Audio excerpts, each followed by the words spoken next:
मैं हानिया के गांव पहुंचा तो दिल में शर्मिंदगी का बोझ लिए उसे तलाश करने लगा। मैं सोच रहा था क्या हानिया अब भी मुझे माफ़ कर देगी। जो कुछ मैंने उसके साथ किया था, क्या वो माफ़ी के लायक था भी या नहीं? क्या मेरे लिए उसकी मोहब्बत अब भी बाकी थी? मैं जिस भी गली से गुजरा उस जगह पर हर मंजर मुझे अतीत की यादों में खींच कर ले जाता। जैसे जैसे मैं हानिया के घर की तरफ कदम बढ़ा रहा था, मेरे कदम मन मन भर के भारी हो रहे थे। दिल शर्मिंदगी से भरा हुआ था। मुझे कुछ समझ नहीं आ रहा था कि मैं हानिया का सामना किस तरह करूँगा। हम दोनों ने बहुत लंबा समय एक दूसरे के साथ गुजारा था, अपना हर दुख दर्द बांटा था और कुछ ऐसे हसीन पल भी थे जो हमने एक दूसरे की संगत में गुजारे थे। वो खूबसूरत पल याद आते ही मेरा दिल एक पल को धड़क उठा था। वो पल मेरी ज़िंदगी की कुल जमा पूंजी थे। मुझे वो रात याद आई जब मैंने हानिया का डरा सहमा वजूद अपनी बाहों में समेटा था। वो कितना कसमसाई थी, लेकिन उसे मेरे ऊपर भरोसा था कि मैं उसका साथ छोड़कर नहीं जाऊंगा, और उसने अपना आप मेरे हवाले कर दिया था और मैं उसके वजूद में खोता चला गया था। उसके बदन की नरमी को महसूस करने लगा था और वो पल मेरी ज़िंदगी के सबसे खूबसूरत पल साबित हुए थे। और जब जज्बातों का तूफान थमा था तो वो मेरे कंधे पर सर रखकर रो पड़ी थी। अरसलान, जो कुछ हुआ वो नहीं होना चाहिए था। और मैंने उसके आंसू बड़े ही प्यार से पोंछते हुए उसे यकीन दिलाया था। हानिया, ये हमारी मोहब्बत थी, हमने कुछ गलत नहीं किया है।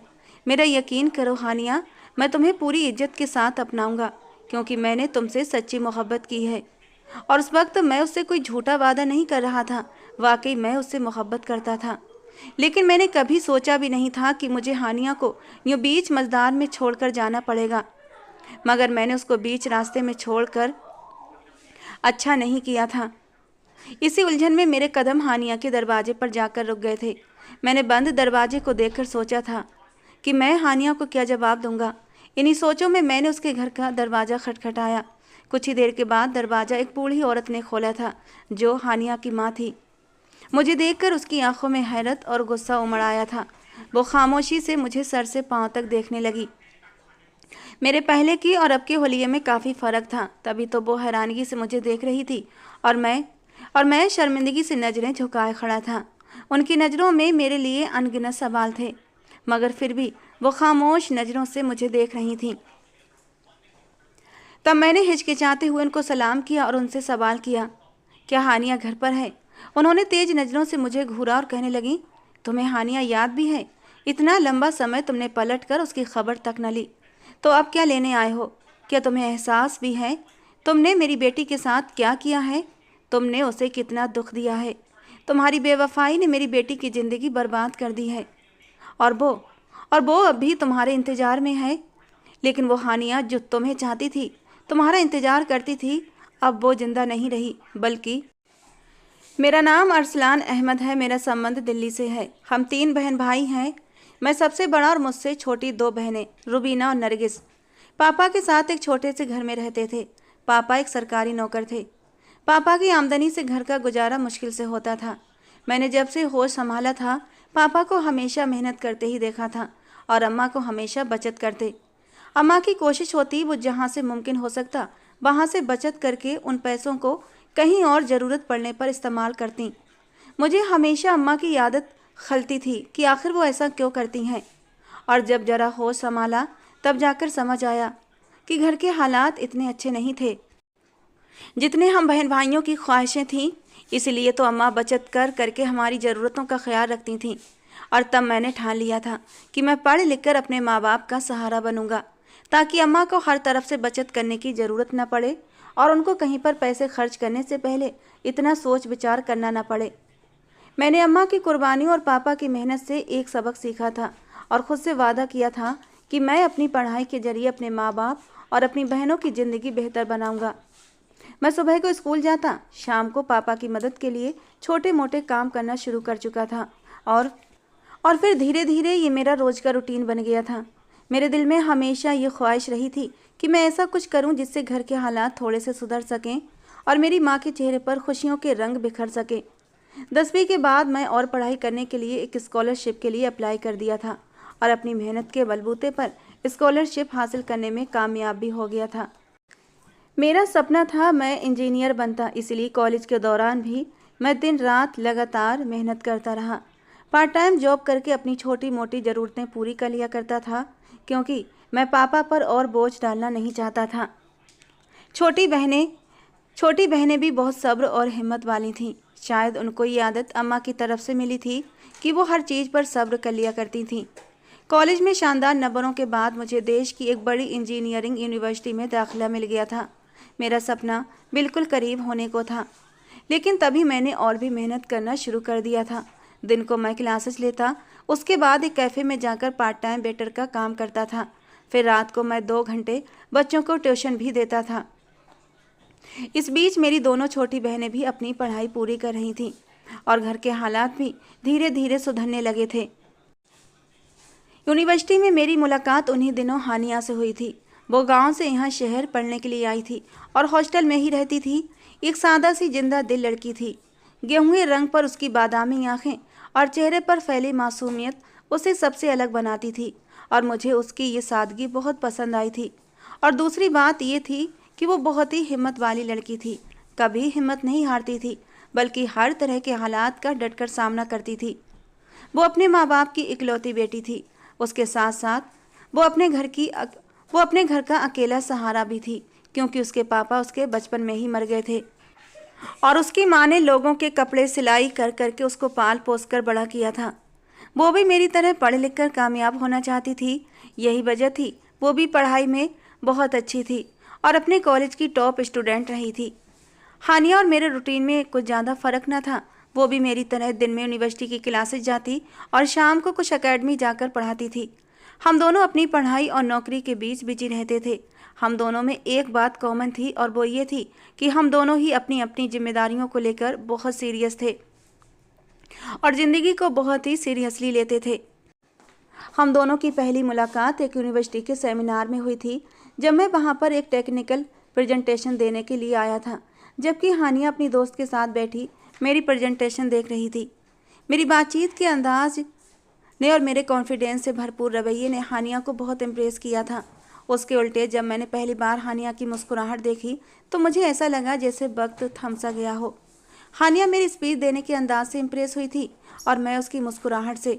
सेमिनार के बाद उसने मुझे कुछ सवाल पूछने के बहाने बातचीत शुरू कर दी थी। मुझे भी ये जानकर बहुत खुशी हुई थी कि वो मेरे बोलने के अंदाज से इम्प्रेस हुई थी। मैंने हानिया के सारे सवालों के जवाब दिए थे और फिर हमारी ये बातचीत धीरे धीरे दोस्ती में बदलती चली गई थी। हम अक्सर सोशल मीडिया पर एक दूसरे से कांटेक्ट में रहते थे और अलग अलग टॉपिक पर बातचीत करते रहते। कुछ महीनों के अंदर मेरी और हानिया की दोस्ती गहरी से गहरी होती चली गई। हम दोनों अक्सर किताबों, फिल्मों और ज़िंदगी के फ़लसफ़े पर बातें करने लगे थे। मैं तो आमतौर पर सावधान रहता था, लेकिन फिर भी न जाने क्यों जब भी हानिया मेरे सामने आती तो दिल चाहता कि मैं अपना दिल खोलकर उसके सामने रख दूं और उसे अपने दिल की हर बात बताऊं। धीरे धीरे मैं हानिया के साथ अपने दिल की बातें शेयर भी करने लगा था और दूसरी तरफ हानिया ने भी शायद महसूस कर लिया था कि मेरी मौजूदगी उसकी ज़िंदगी को एक नए रंग में रंग देती है। इसलिए हम दोनों ज़्यादातर वक्त एक दूसरे के साथ ही गुजारने लगे थे। एक दिन हानिया मुझे कहने लगी, अरसलान, तुम्हारी बातें हमेशा मुझे हिम्मत देती हैं। मैंने भी मुस्कुराते हुए उसको कह दिया कि तुम्हारी बातें भी जैसे मेरी ज़िंदगी को आसान बना देती हैं।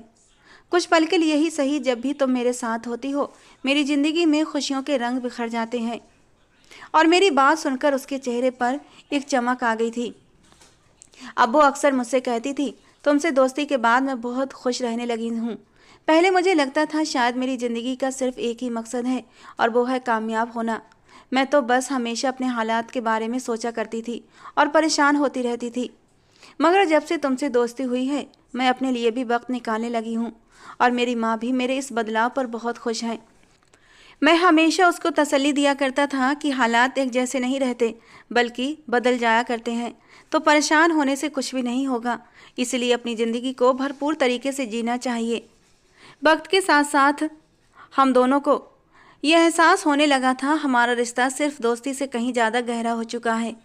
एक शाम हम दोनों एक कैफ़े में बैठे थे। काफ़ी देर तक हम दोनों खामोशी से कॉफ़ी पीते रहे। हमारी खामोशी में भी कुछ ऐसी बात थी जो हम दोनों ही महसूस कर रहे थे। और उस दिन मैंने पहली बार हानिया से खुलकर मोहब्बत का इजहार कर दिया और उससे कह दिया कि हानिया, मुझे लगता है तुम्हारे बगैर मेरी ज़िंदगी अधूरी है। हानिया कुछ पल मुझे हैरत से देखती रही और फिर कहने लगी, मैं भी यही सोचती हूँ अरसलान, मुझे भी लगता है कि मैं तुम्हारे बगैर अधूरी हूँ।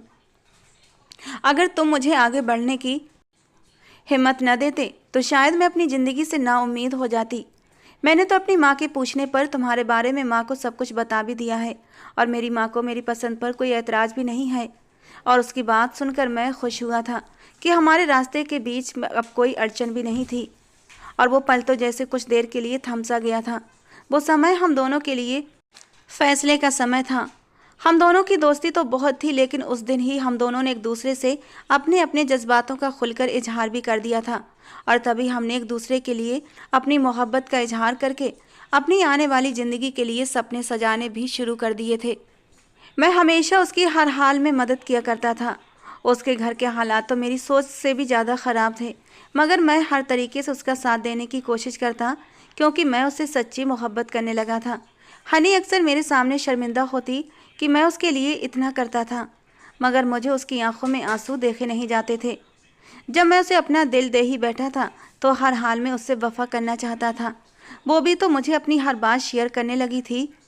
हम दोनों एक दूसरे से बहुत ज़्यादा मोहब्बत करने लगे थे, लेकिन मैंने शुरू से ही हानिया पर यह बात साफ कर दी थी कि मैं अपनी ज़िंदगी के उसूलों पर समझौता बिल्कुल भी नहीं करूँगा और मैं अपने पैरों पर खड़ा होने के बाद सबसे पहले अपनी बहनों के फ़र्ज से फ्री होऊंगा, क्योंकि पापा ने तो सारी ज़िंदगी मेहनत करने में ही गुजार दी है और मैं अब उनको आराम देना चाहता हूँ।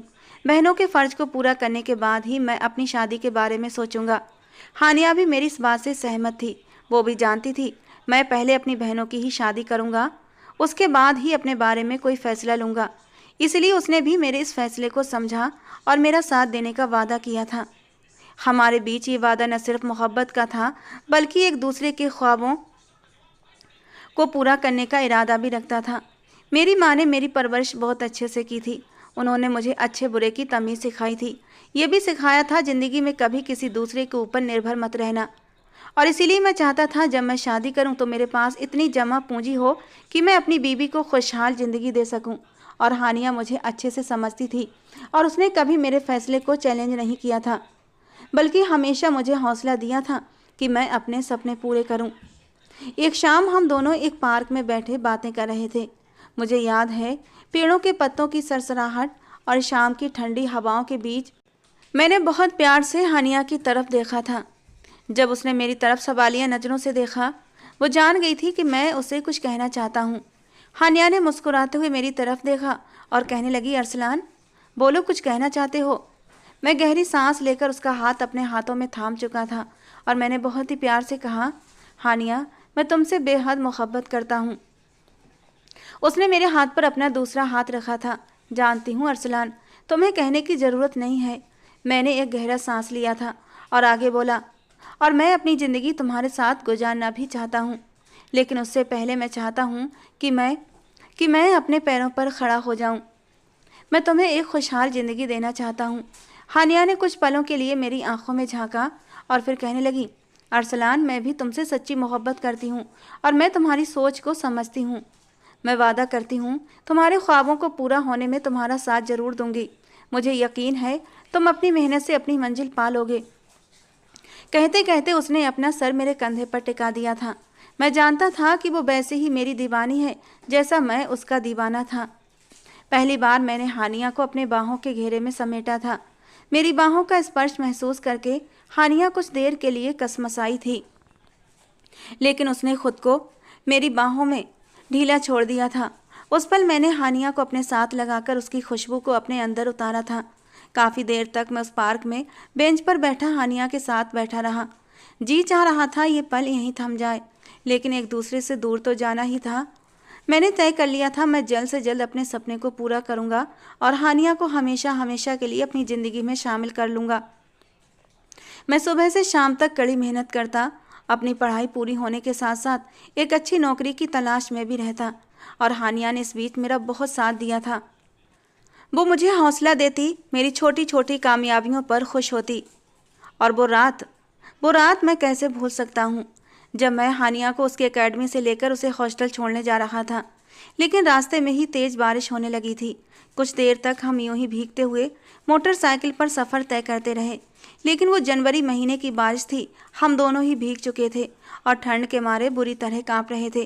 और तब हानिया ने रुकने के लिए कहा था। हम रुककर एक पेड़ के नीचे खड़े हो गए थे, लेकिन भीगने की वजह से हम दोनों ही ठंड के मारे कांप रहे थे। पास ही एक टूटा फूटा कॉटेज था। हम उसके अंदर चले गए। शायद वहाँ कोई रहता था, लेकिन अभी फ़िलहाल खाली पड़ा था। मैं और हानिया ने भीगे कपड़े उतार कर कॉटेज में मौजूद कपड़े पहन लिए थे।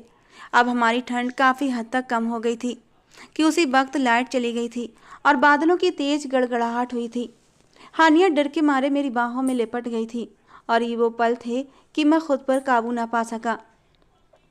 जब मैंने अपने होंठ उसकी गर्दन पर रखे और मेरी सांसों की सरसराहट उसके कानों में पड़ी तो वो एकदम से चौंकी थी और मेरी बाहों से निकलने लगी।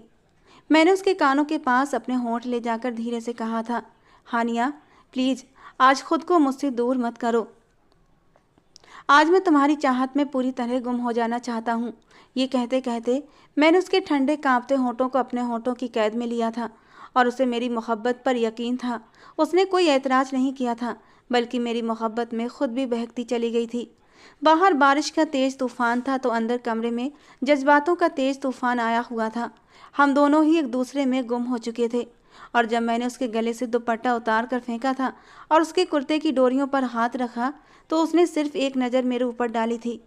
उस नज़र में क्या कुछ नहीं था, मोहब्बत का मान, विश्वास और कभी न छोड़ने की उम्मीद। और मैंने भी आंखों ही आंखों में उसे हिम्मत दी थी कि मैं उसे कभी छोड़कर नहीं जाऊंगा। और उसने सुकून से ये विश्वास पाने के बाद अपने आप को मेरे हवाले कर दिया था। कुछ घंटे के बाद तूफान भी थम चुका था और हमारे जज्बातों का तूफान भी ठंडा हो चुका था।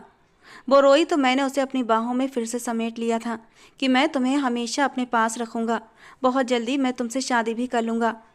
उस रात के बाद से हम एक दूसरे के और भी करीब आ गए थे और फिर एक दिन मैंने दुबई जाने का फ़ैसला कर लिया ताकि वहाँ मेहनत करके अपनी ज़िंदगी बेहतर बना सकूं। मेरा ये फ़ैसला जानकर हानिया कुछ देर के लिए खामोश हो गई थी। उसकी बड़ी बड़ी आंखों से आंसू चमकने लगे थे, लेकिन हानिया कभी मेरी कमज़ोरी नहीं बनी थी। उसने अगले ही पल अपनी आंखों की नमी साफ़ की और मुस्कुराकर मेरे इस फैसले में मेरा साथ दिया था, ये कहकर कि मैं तुम्हारा इंतज़ार करूँगी। और मुझे मालूम था वो मेरा इंतज़ार करेगी हर हाल में।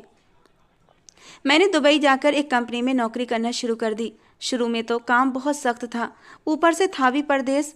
घर वालों से और हानिया से दूरी का एहसास भी बहुत होता था, लेकिन मैंने कभी हिम्मत नहीं हारी थी। मेहनती तो मैं पहले ही था। मैं दिन रात मेहनत करता, ओवर टाइम भी करता कि ज़्यादा पैसे कमा सकता। इसी बीच मैं हर तरह के लोगों के साथ काम करना शुरू कर चुका था और एक दिन एक इवेंट में मेरी मुलाकात एक हसीन अरबी लड़की नायला से हुई थी। नायला दुबई की ही रहने वाली थी। वो अपने पापा के बिजनेस में मदद करती थी। नायला बहुत खुश अखलाक और दोस्ताना मिजाज की लड़की थी। हम दोनों के बीच अच्छी बातचीत शुरू हो गई थी और जल्दी ही हम अच्छे दोस्त बन गए थे। मेरी ज़िंदगी में दुबई जाने के बाद बहुत कुछ बदल गया था। मेरा हर दिन मेहनत से शुरू होता और मेहनत पर ही ख़त्म होता था, लेकिन धीरे धीरे परदेश की तन्हाई और दुबई की चमक दमक ने मेरे ख्यालों को बदलना शुरू कर दिया था। हर दिन नायला से मुलाकात होना जैसे एक रूटीन सा बन गया था, लेकिन वक्त गुजरने के साथ साथ ये संबंध और भी गहरा होने लगा था।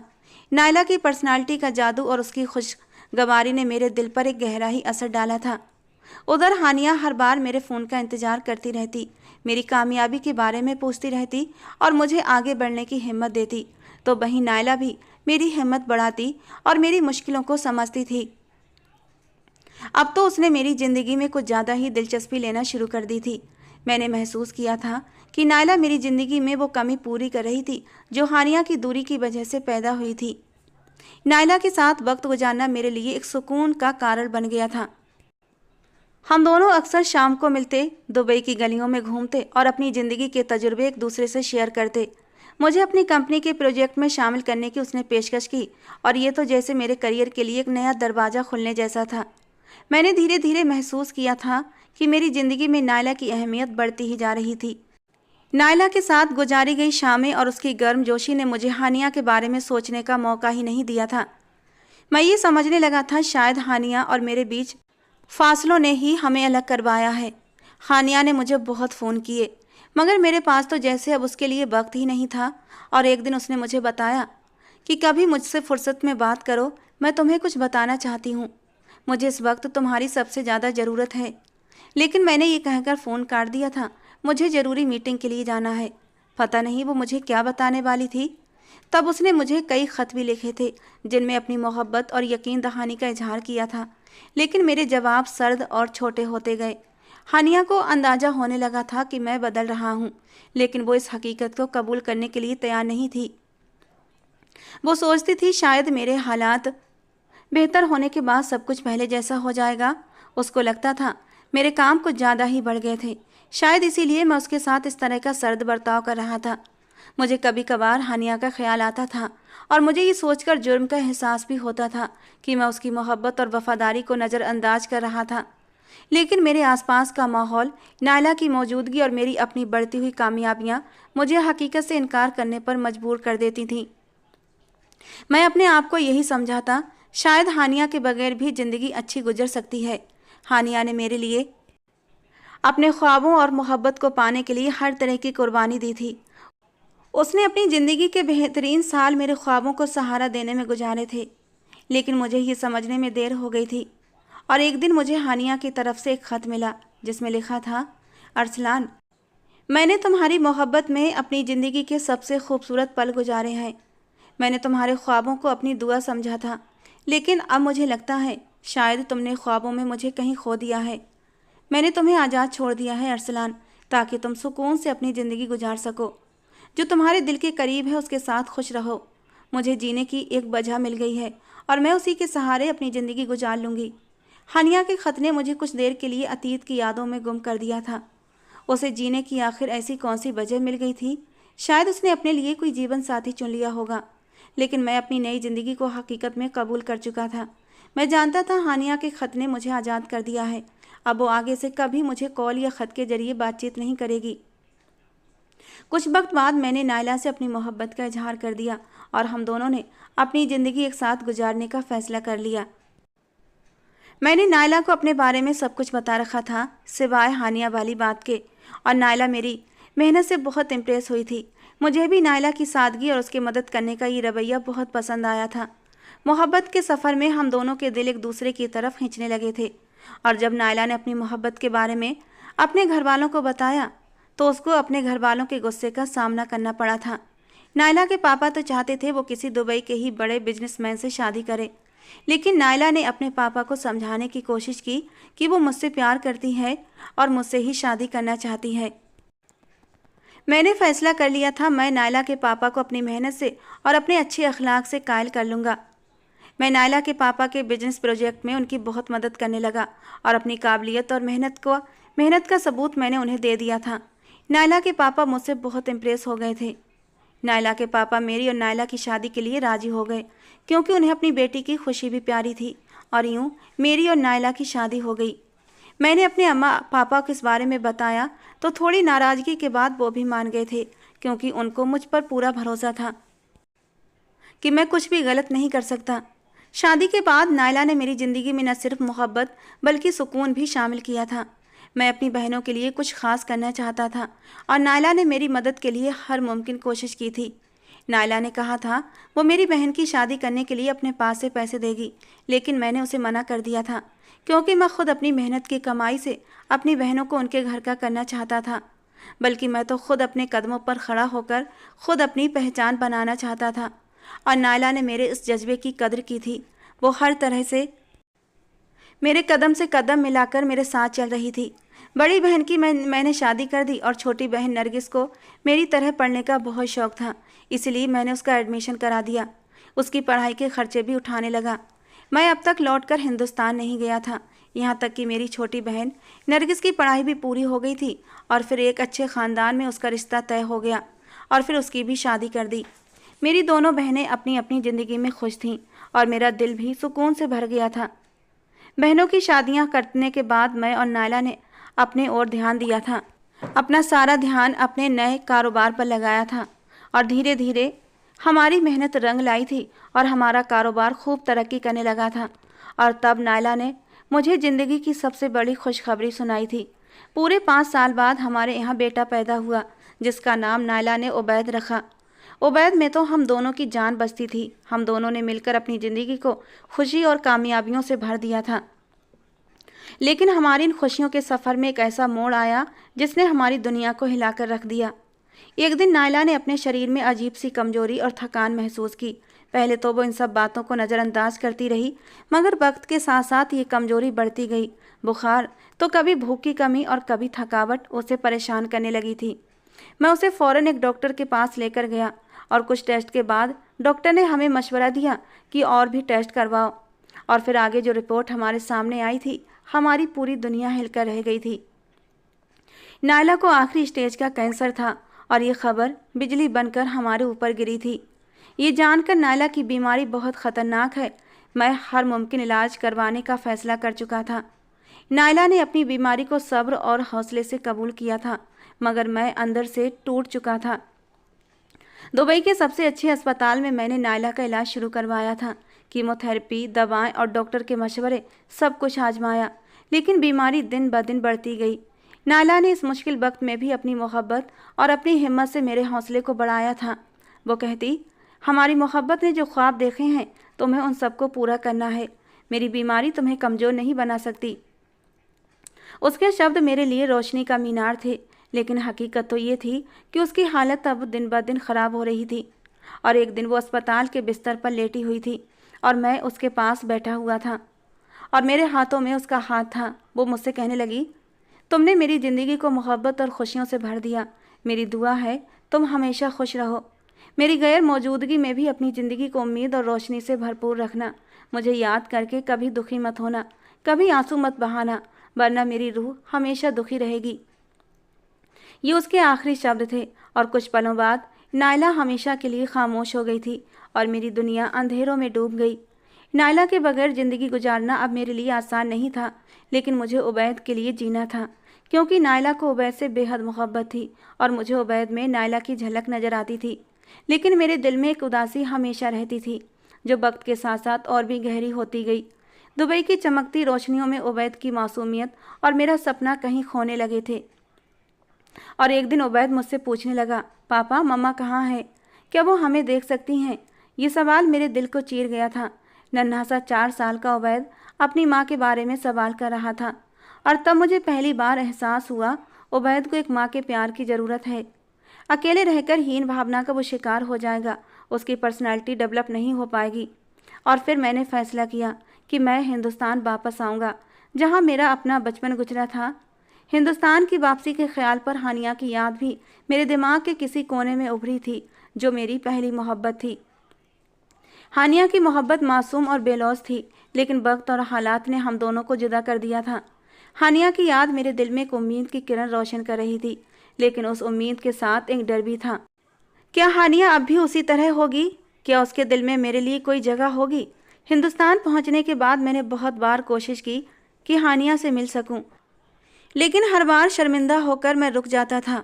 और एक दिन मुझे मालूम हुआ हानिया अब भी उसी घर में रहती है और एक स्कूल में बच्चों को पढ़ाती है। हानिया का जिक्र सुनकर मेरे दिल में अतीत की यादें जाग उठी थी। मैंने फैसला किया, मैं हानिया से मिलूंगा, उससे माफ़ी मांगूंगा। मैं हानिया को देखने के लिए स्कूल गया। हानिया पहले से बहुत बदल चुकी थी, लेकिन उसकी आंखों में अब भी पहले जैसी ही मासूमियत थी। इन 10 सालों ने उसे पहले से थोड़ा मैच्योर बना दिया था, लेकिन उसकी खूबसूरती और मासूमियत में कोई कमी नहीं आई थी। हानिया ने मुझे देखकर हैरत और खुशी का इजहार किया था। उसने मुझे बताया वो शादी कर चुकी है और उसकी एक बेटी भी है और उसकी ज़िंदगी बहुत खुशगवार है। लेकिन मैंने उसकी आंखों में एक अनजानी सी उदासी महसूस की थी। मुझे ये सुनकर मायूसी हुई कि वो शादी कर चुकी थी, लेकिन मैंने मन ही मन अपनी सोच पर शर्मिंदा हुआ था। जब मैं अपनी ज़िंदगी में आगे बढ़ सकता था, तो क्या हानिया को हक नहीं था वो अपनी ज़िंदगी को आगे बढ़ाती? मैंने ऐसा कैसे सोच लिया कि वो मेरी मोहब्बत का रोग लगाए पूरी ज़िंदगी मेरा ही इंतज़ार करती रहती, वो भी बिना किसी उम्मीद के। मैंने हानिया को अपने बारे में सब कुछ बता दिया। मुझसे बात करते करते हानिया की आंखें गीली हुई थीं और फिर उसने मुझे बताया कि अपनी माँ के कहने पर उसने मुश्किल से शादी करने का फ़ैसला किया था। उसका शौहर एक कारोबारी आदमी था जो ज़्यादातर वक्त घर से दूर रहता था और एक बार प्लेन क्रैश में उसकी मौत हो गई। हानिया ने अपनी ज़िंदगी अपनी बेटी के लिए कुर्बान कर दी, और जब मैं उसकी बेटी से मिला तो न जाने क्यों वो मुझे बिल्कुल अपनी अपनी सी लगी। बेख्तियार मेरा दिल चाहा मैं उसे अपने सीने से लगा लूं, लेकिन वो एकदम शर्माकर अपनी माँ के पीछे छुप गई थी और मुझे चुपके चुपके देख रही थी। मैंने कहा, हानिया, तुम्हारी बेटी तो बिल्कुल, हाँ बिल्कुल मेरी जैसी है। उसने जल्दी से बात बदली थी। उबैद का दाखिला मैंने हानिया के ही स्कूल में करवा दिया था। हानिया उसके साथ बहुत प्यार से पेश आती थी, उसे अच्छे बुरे की तमीज़ भी सिखाती थी। अब वो खुश रहने लगा था। मेरे दिल में हानिया के लिए दबी मोहब्बत फिर से उभरने लगी थी। मैं कोशिश करता था हानिया का दिल खुद के लिए नरम कर सकूं, लेकिन मैंने जो कुछ उसके साथ किया था वो इतनी आसानी से भूलने वाली तो नहीं थी। मेरी बातें सुनकर अक्सर हानिया की आंखों में आंसू आ जाते, लेकिन वो बहुत ही हिम्मत से बोलती, अरसलान, मोहब्बत कुर्बानी मांगती है, खुदगर्जी नहीं। तुमने अपनी खुशी के लिए मुझे भुला दिया था। अब मैंने अपनी ज़िंदगी का मकसद बना दिया है कि सिर्फ अपनी बेटी के लिए ही जीना है और जो मेरे सहारे है। मैं बहुत कोशिश करता कि हानिया मुझे माफ़ कर दे, लेकिन हानिया के दिल का जख्म इतना गहरा था कि मैं उस पर मरहम नहीं रख पाया। मैंने फैसला किया मैं हानिया के फैसले का एहतराम करूंगा। मैं उसके करीब रहकर उसकी मदद करना चाहता था। मैंने उसे गांव में हानिया के पास रहना शुरू कर दिया, क्योंकि मैं गांव में एक नई ज़िंदगी शुरू करने का फैसला कर चुका था। मैं जानता था हानिया के दिल में दोबारा जगह बनाना आसान नहीं होगा, लेकिन मैंने इरादा कर लिया था। मैं अपनी ज़िंदगी इसी पश्चाताप में गुजार दूंगा। मैं हानिया की मदद के लिए स्कूल में काम करना शुरू कर दिया। मैं बच्चों को पढ़ाने में हानिया का हाथ बटाता और स्कूल की देखभाल में उसकी मदद करता। हानिया शुरू में मेरी मदद कबूल करने से इनकार कर रही थी, लेकिन गांव के लोगों और बच्चों की बेहतरी के लिए वो मजबूर हो गई। मैं दिन रात मेहनत करके स्कूल को बेहतरीन बनाने की कोशिश कर रहा था।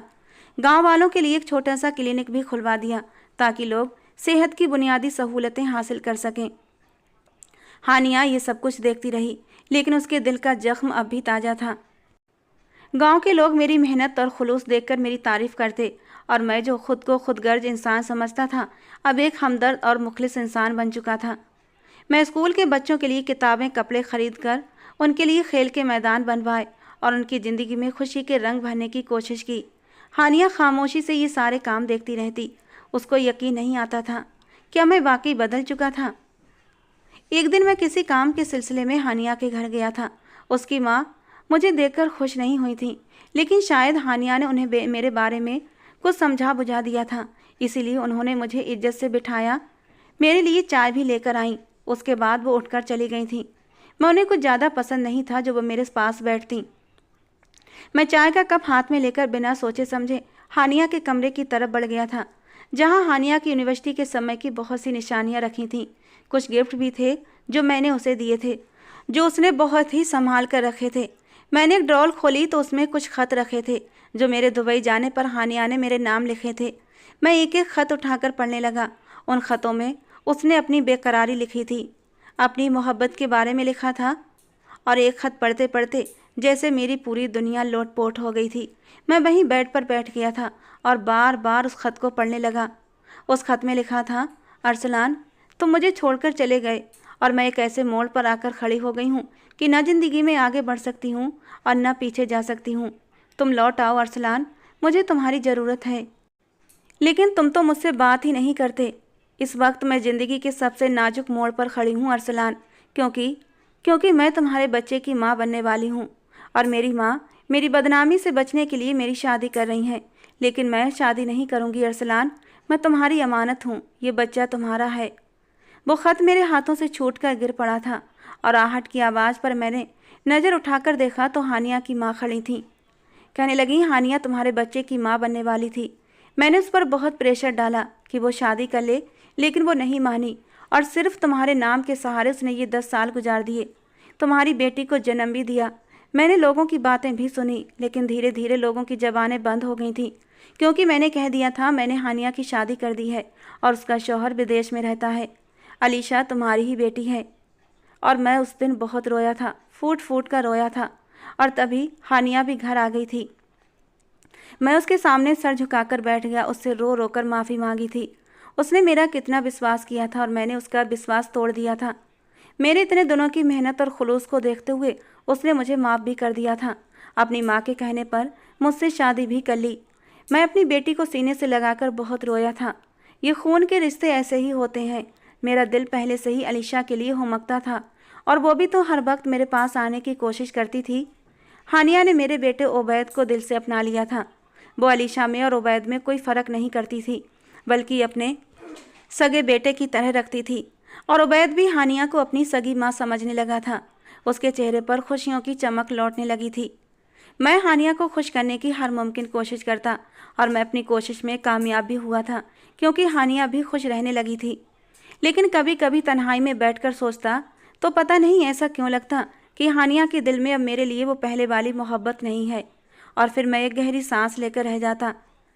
होनी भी नहीं चाहिए, क्योंकि मोहब्बत का यकीन अगर एक बार टूट जाए तो वो दोबारा बहाल नहीं होता। मैंने भी उसके भरोसे की धज्जियाँ बिखेर दी थीं। वो कैसे दोबारा मुझसे मोहब्बत कर सकती थी? बस हालात के आगे उसने खुद को झुका दिया था।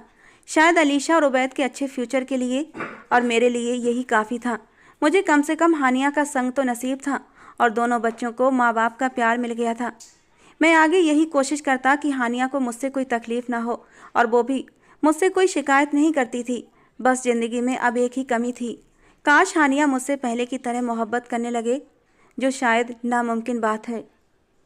दोस्तों, आज की हमारी ये कहानी आपको कैसी लगी कमेंट बॉक्स में ज़रूर बताना। पसंद आई हो तो प्लीज़ लाइक करना। रोज़ एक नई रोमांटिक कहानी सुनने के लिए हमारे चैनल को सब्सक्राइब करना। मिलते हैं दोस्तों अगली किसी नई कहानी के साथ।